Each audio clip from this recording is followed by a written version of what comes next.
We've been doing this for 17 years on a similar scale to what we are now. So we see a lot of products, we see a lot of cars. So this is where our knowledge comes from.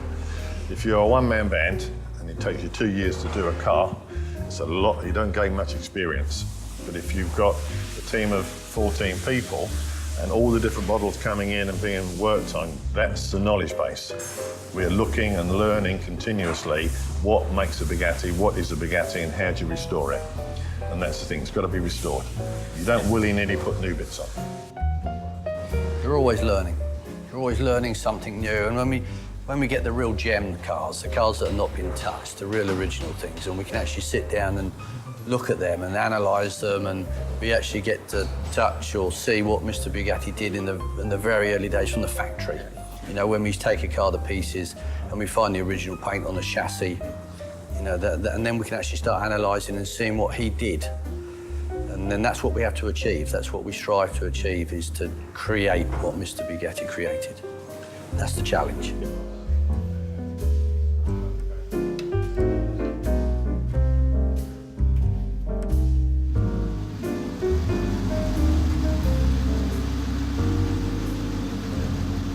We do have a lot of clients' cars that stay here permanently. From all over the world? All over the world, yeah. So this is Italian-owned. The car next to it is Japanese. We've just recently finished a car from Australia. So they do come from every corner of the world to here. Well, we train them to drive the cars, but also to learn how the cars operate and what they have to do in the cockpit. They have to understand the instruments they have. We don't modernise the cars. We keep them old and working the same way as they were made. It's part of the vintage character. If you can't remember to look at your instruments, you will lose oil pressure one day and do some damage. So watching your instruments is critical. It's part of the fun. It puts the pressure on the driving. If you're sitting in a BMW, bored to death, listening to the radio and air conditioning, driving at 120 miles an hour, it's not much fun. It's easy to do, and your granny can do it. This is the opposite. You're driving pretty quickly, but you're watching your instruments, you're being careful, you have to learn how to change gear, you have lots of pedal controls to do. It puts fun back into motoring, and this is what the people are buying into.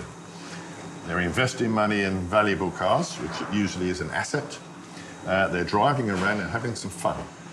So rather than sticking their money in the bank and seeing no interest and seeing the interest disappear and everything going wrong in the world, they put it into a good car. So they buy a good quality car, get it restored properly, get it cared for properly, ship it around the world and have some fun.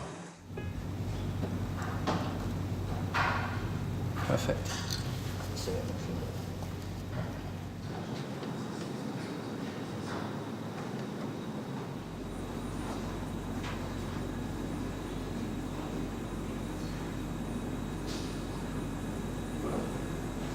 This is Type 35B race car that we campaign with the owner and ourselves through Gentry.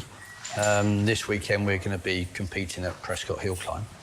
It is, you know, everything that a Bugatti should be. It's proper roller bearing crankshaft. It's as Bugatti made it.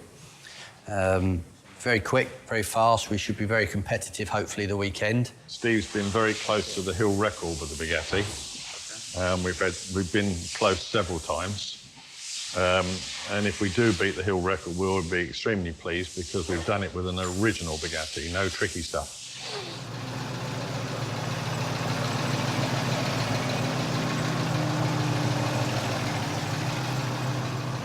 Now, this is a 1928 Bugatti Type 44.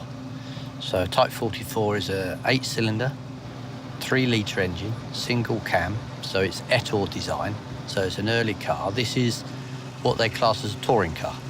It was the car that he produced after the Grand Prix car, so this is like a road car. So if you was a wealthy family, this is the type of car that you would have spent your weekends driving around in and enjoying the driving.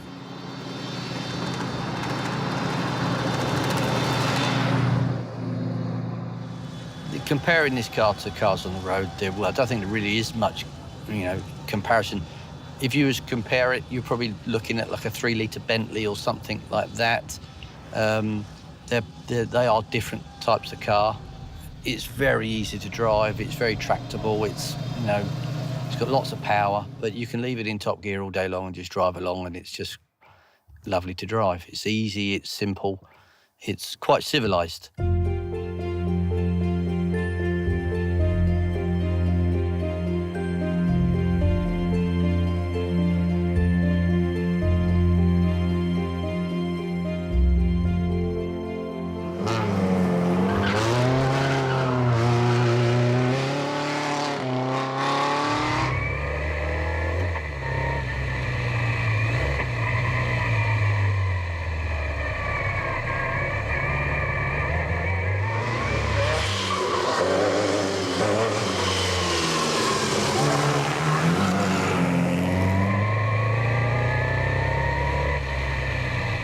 Slippy.